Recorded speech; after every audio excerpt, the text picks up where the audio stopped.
Am I the a-hole for letting my ex-boyfriend dump me when he thought I had massive debt?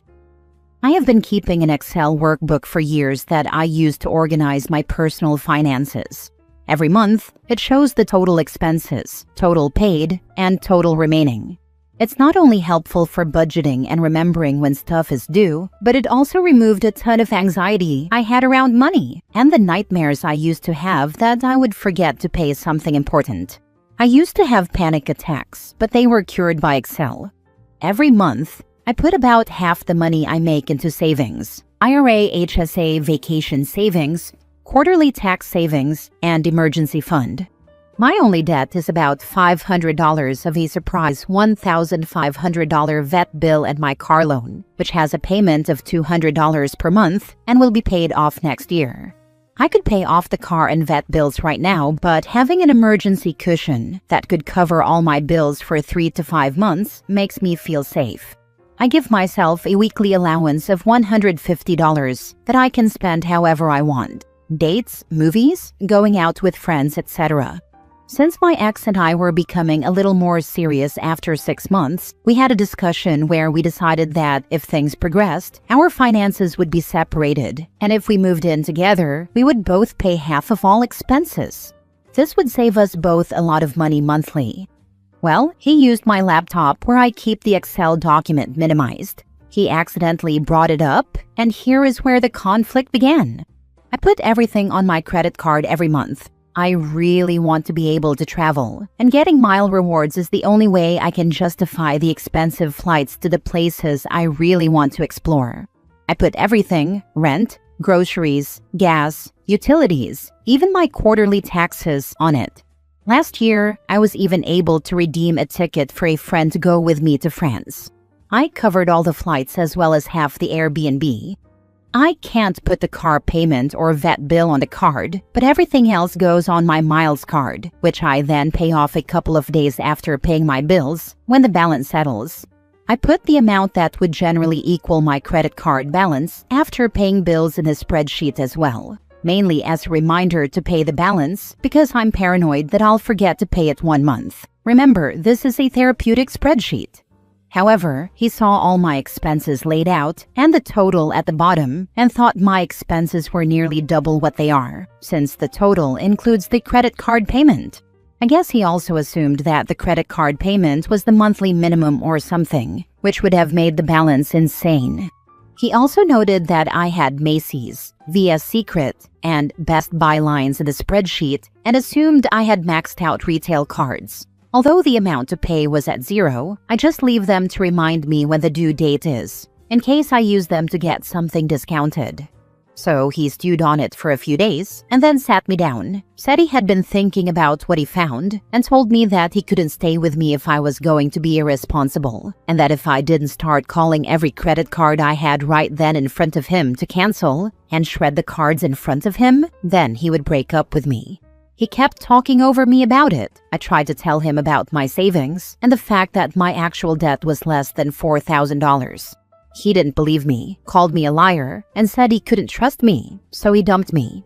I cried with some friends who were shocked, since I have sat down with several of them who have asked to help set up a similar system of their own to help pay down debt and start saving. I guess the truth got back to him. He was mad that I let him break up with me. Even though he makes more than me, I am much better off than him apparently, and he is really upset, since if we had moved in together, I would have been completely capable of covering my half, and he would have liked that I had a pretty large chunk in savings. I had also told him I would get us both tickets to Italy for our 1-year anniversary. I honestly don't know if I am the a-hole or not. I could have explained the situation more clearly and calmly, and been a little more forthcoming and transparent with my finances from the start.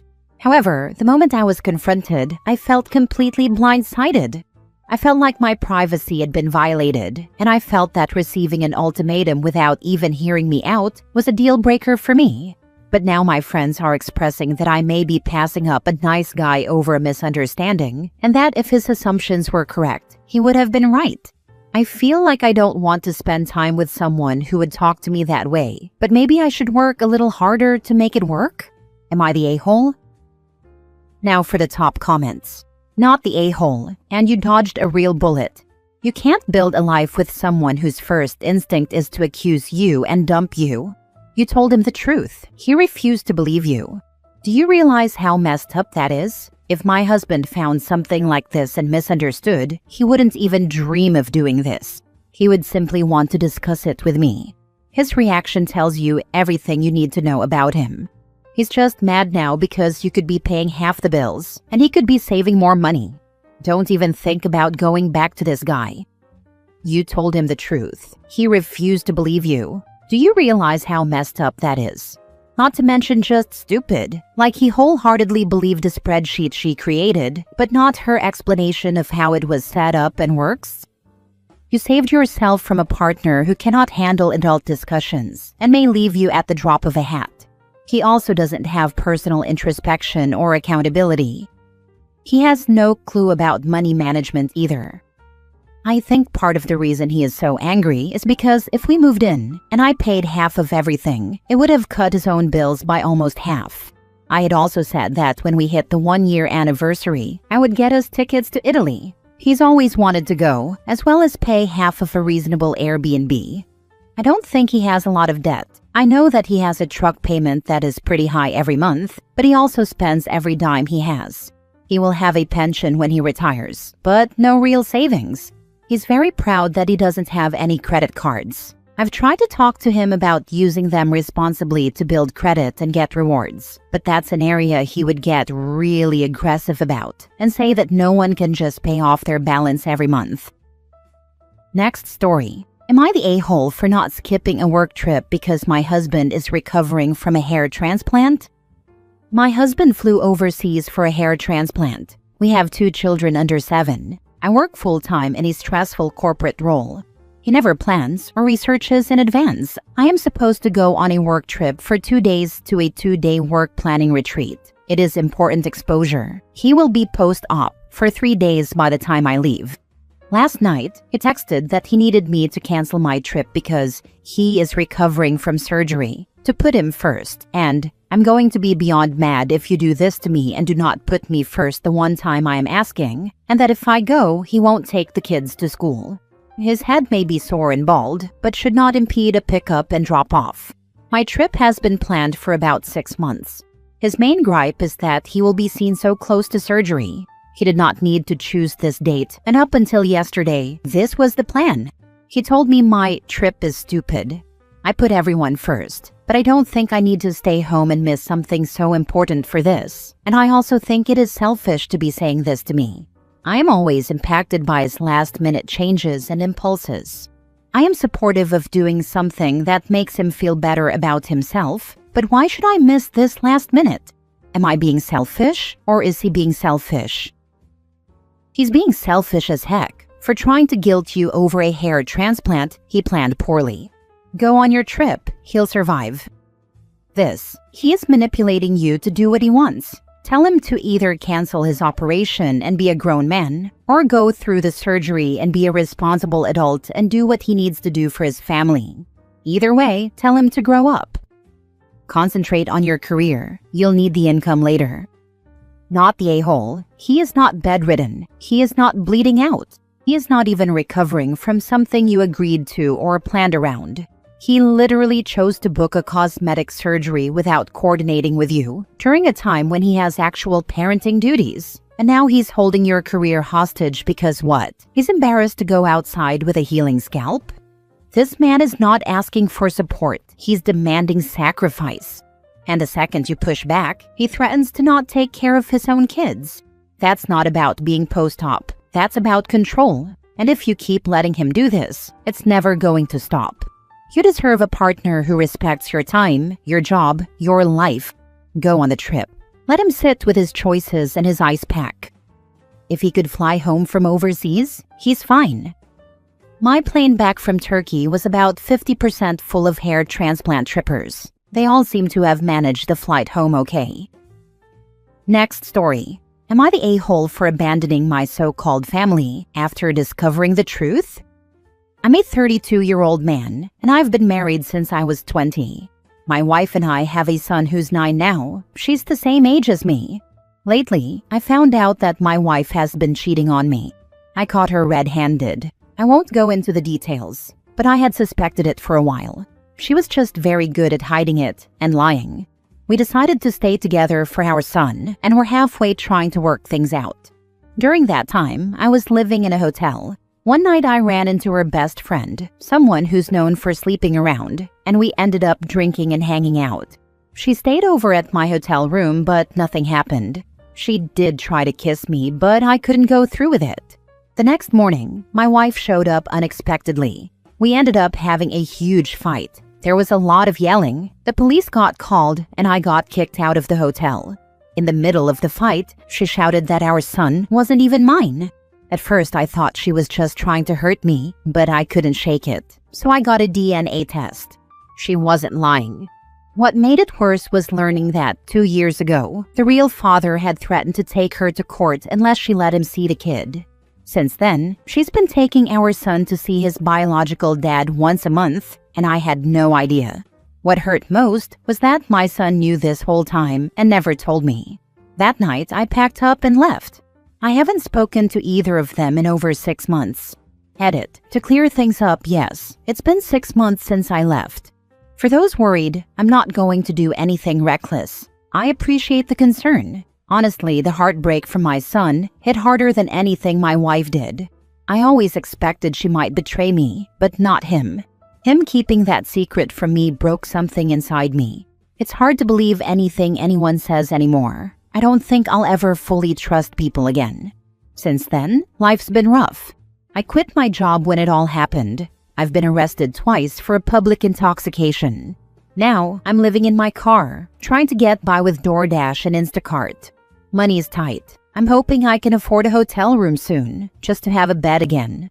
As for my son, he seems okay from what I can tell on Facebook. I don't think my wife got into a relationship with the bio dad, but it looks like our son is spending a lot of time with him now. As for me, I'm just lost. That's the truth. Now for the top comments, not the a-hole, and go full-on nuclear with a divorce because you should have filed for a divorce when you caught her, instead of staying married to a cheater. Expose her to everyone she knows, and sue the real dad for knowingly letting you raise his kid. Depending where OP is, there are jurisdictions which allow you to sue for paternity fraud if she knew the kid wasn't his, but convinced him into believing it is. That's easy. The OP said that his soon-to-be ex-wife took the kid to see his real dad, so that answers your question. Life hasn't been easy since then. I obviously quit my job when it happened. Have you looked into assistance for someone in your situation? I mean shelters and such, as well as financial help? The kid broke my heart more than she did. Genuinely, I know he's 9 and should know at least in part of right and wrong. However, it sounds like he's been told that it's a secret and he's not allowed to tell you. Probably with a threat of punishment of some sort that he really doesn't want to happen. That's not his fault. That's the fault of his mom. I know it hurts that he didn't tell you anything in the past 2 years, but know that if threatened, kids will keep things from people the best they can for as long as is necessary. Speaking from experience, it takes a lot to speak against the one who made the threat, and it's terrifying to do so. If he wasn't threatened, then I'm really sorry he went along with it. He may have made a promise to his mom to not say anything, but either way, it's painful. I'm sorry you're going through this. I would definitely look into therapy when you're able, and support groups can be helpful too. Take care of yourself. After making this post, I think I will get back in touch with him soon somehow. I don't believe he's being threatened, but apparently people do all kinds of things I didn't expect. As for me, I prefer my car and privacy over shelters and the occasional hotel. Last story. Am I the a-hole for telling my ex-mother-in-law that I have a full right to move on? I, 36 male, was married to my ex-wife Sarah, then 30 female for 4 years. We share a son called Jerry, then 2 male. Approximately 6 years ago, she ran away with Jerry. We were going through contentious divorce proceedings, and she had filed for 100% full custody. When she realized I was also filing for 50-50 custody, she completely disappeared along with Jerry. She was supposed to drop him off one weekend evening, and she just didn't. 24 hours later, after she didn't show up, I filed a missing persons report. Because we had a custody order in place and she, presumably, crossed state lines in violation of it, she was charged with a felony. However, and this is where it's the weirdest part, it's as if she has completely disappeared without any trace. The police and the FBI have been actively searching for the past 5 years, but there were absolutely zero leads whatsoever. The cops declared it a cold case, even though they haven't stopped investigating. According to laws of our jurisdiction, after a year, thus 7 years since the event, both of them would be declared legally dead. I've been living my life in limbo. I don't know whether my son is alive or dead. He'd be 8 next week. I miss him so freaking much. He was the light of my life. However, I realized I couldn't live like this forever. I started dating again and have gotten to a stable and healthy relationship with my current girlfriend. She knows everything. However, my ex-mother-in-law found out. She had been very supportive and helpful in my search. She still holds out hope that her daughter and grandson are alive and will come back, and told me that I'm betraying their memory. I told her I have a right to move on. Am I the a-hole? Dude, there are a myriad of issues bigger than you dating. Are you okay? I cannot imagine my ex disappearing with our children, then never seeing them again. To address the dating thing, your mother-in-law is a moron. You're supposed to spend the remainder of your life alone because she thinks it would betray their memory? No, dude, live your life and try to find some happiness. You've lived in this nightmare long enough. I'd create social media account and post birthday wishes, Merry Christmas, etc. So when he returns, he'll know you never forgot about him. Keep a journal or create an email and send emails about him so you can give him the email to read when he returns. I'm so sorry the hell you're going through. Just because you are finally moving on doesn't mean you've given up looking or thinking about your little boy. Not the a-hole. I wish you all the best and pray one day your son returns. Not the a-hole. But I call BS on the ex-mother-in-law not knowing where her daughter and grandson is. Get an aged photo of your son created, and then pay for an ad on Facebook and YouTube, and post both Sarah's and Jerry's updated photos in the vids. If they are out there, the ads will reach the people they know. Next, for the ex-mother-in-law, what has been her traveling history since the duo went missing? Any trips? Or do her friends go on periodic trips? If mother-in-law was involved, then either a family member or close friend helped. Any other female relatives or a close female friend? I say this one, since me and my sister can use each other's IDs and no one would notice. Same with an old BFF from high school. Anyone having issues with stolen identities? Also, invest in a private investigator and have them check mother-in-law's finances and see if any random payments are going out. Yeah, I'm going to say she's taking an opportunity to make you feel bad because she can, but I also think she knows where they are.